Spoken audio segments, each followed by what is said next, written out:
Salut tout le monde! Avant de commencer la vidéo, je tiens à préciser que celle-ci sera en audio. En effet, moi je suis aveugle, donc c'est compliqué de me filmer. Là j'ai réussi, mais je vais pas rester dans cette position 20 ans. Donc du coup, je vous retrouve pour la vidéo en audio. J'espère que le contenu, lui, restera le même pour vous. Goodbye!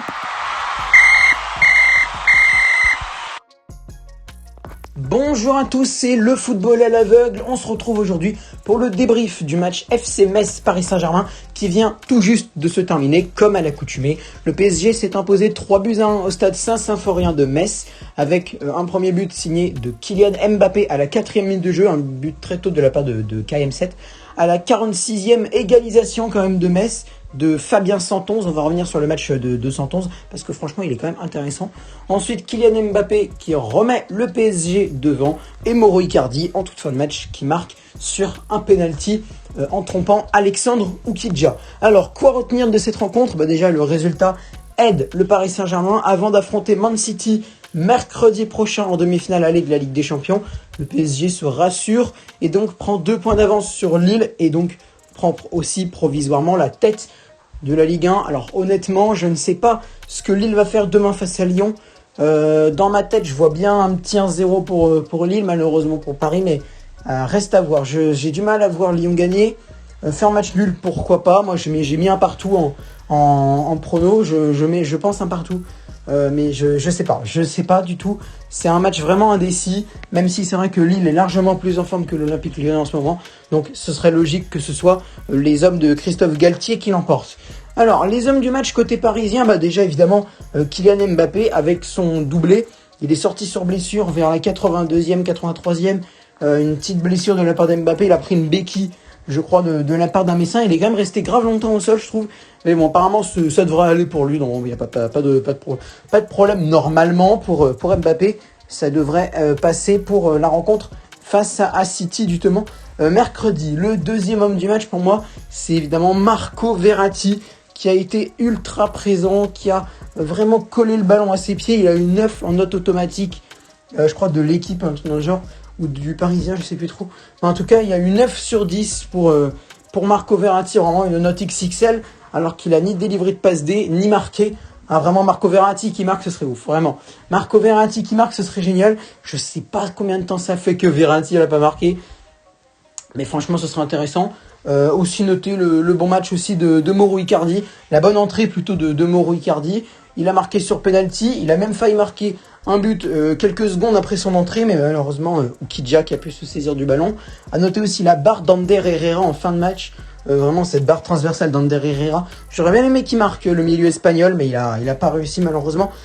Alexandre Oukidja qui a fait quand même un match abouti, avec notamment une superbe parade sur une frappe de Mbappé ou de Neymar, je ne sais plus trop, je me souviens plus trop. Mais en tout cas une superbe parade, magnifique parade de Alexandre Oukidja. Le PSG a été vraiment très dominateur dans ce match, surtout après le 2-1 marqué par Kylian Mbappé. Mais Metz a quand même bien joué son coup. À noter 3 joueurs de l'équipe que j'ai vraiment trouvé intéressant. Donc pour un moment, Farid Boulaya qui a été très bon dans les montées. Il a participé aux nombreuses attaques du FCM, donc assez intéressant, Farid Boulaya. Autre joueur, Thomas Delaine, auteur de beaucoup de retours, de replis, de retours défensifs. Et également Delaine qui a participé à quelques montées Lorraine, donc intéressant Thomas Delaine. Et bien sûr Fabien Santonze, pareil un peu comme Thomas, pas mal de retours défensifs et surtout un but à la 46e qui a permis au FC Metz de sauver l'honneur face au Paris SG. Keylor Navas, il a fait un match correct.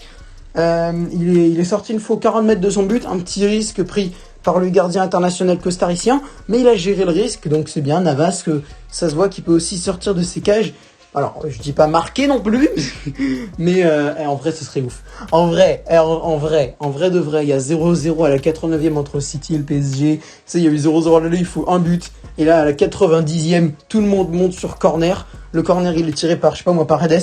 Et là, t'as Navas au premier poteau qui tape une tête dans la lucarne d'Ederson. En vrai, ce serait ouf. Non, mais ce serait ouf, je suis désolé, mais ce serait malade. Ce serait un truc de malade. Ou je sais pas, moi, un but de, je sais pas... T'as un petit jeune Xavi Simons, il rentre 5 minutes avant et il claque une tête pour son premier but sous les couleurs du PSG, ce serait génial. Bon alors, je m'emballe peut-être un peu, mais en tout cas voilà. Bon, de toute façon, mon top prono, vous l'aurez lundi pour les matchs de Real Madrid, Chelsea et de PSG Manchester City. Les deux hommes du match, donc du côté de Paris, Mbappé ou Verratti? Franchement, je mets Mbappé quand même. Mbappé, il a été super intéressant, un but très tôt dans la rencontre. Et je pense qu'il se met bien pour avoir le match face à City. Reste à voir s'il sera là, mais je vois pas pourquoi il ne le serait pas. Donc Mbappé, homme du match côté parisien et homme du match tout court selon moi.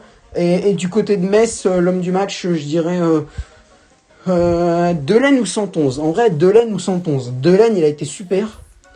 Delaine, 111 ou Kidja ou Boulaya. Déjà Boulaya, peut-être pas non plus. 111, peut-être pas non plus. Bon, allez, je dis Thomas Delaine. Allez, Thomas Delaine, donc pour les raisons que j'ai citées précédemment dans cette vidéo. Bref, donc Thomas Delaine, homme du match côté messin. Kylian Mbappé, homme du match côté parisien. Et homme du match général. J'hésite entre Mbappé et Verratti. Allez, tu sais quoi, je mets Marco Verratti. Alors, je sais que c'est bizarre. Oui, je sais. Homme du match général, c'est Verratti. Homme du match de Paris, c'est Mbappé. Mais je veux décerner un prix aux deux. Je me suis organisé pour. Voilà, Mbappé, homme du match parisien. Et Verratti, homme du match tout court. Voilà, c'est bon. Parce que je veux décerner un prix aux deux. Et surtout à Marco Verratti, il était de retour de blessure. Et il a fait un match XXL. Après, s'il peut nous faire pareil contre Man City... Moi, je dis pas non en vrai. En vrai, moi, je dis pas non. Bon, bref, sur ce, c'est le football à l'aveugle. Merci d'avoir regardé cette vidéo. Le PSG s'impose donc 3-1 et se prépare au mieux avant la rencontre face à Manchester City au Parc mercredi. Il prend donc 2 points d'avance sur Lille qu'il met sous pression avant son match en déplacement à l'Olympique Lyonnais demain soir. En reste de la Ligue 1, il y a Nice-Montpellier demain à 13h, le multiplex à 15h et notamment Lorient-Bordeaux, Rennes-Dijon. À 17h, Angers reçoit Monaco qui est donc à 2 points de Lille et à 4 du PSG. Et Lyon donc reçoit Lille demain soir à 21h. Vous pourrez retrouver le débrief lundi matin. Sur ce, c'était le football à l'aveugle. Je vous retrouve moi à 22h pour le débrief de Guingamp-Paris FC pour mon club de cœur que j'ai quand même envie de suivre au mieux. Donc vous avez déjà eu le débrief de Valenciennes, Guingamp et de Guingamp-Chambly. Maintenant, ce sera le débrief de Guingamp-Paris FC. Goodbye et à tout à l'heure.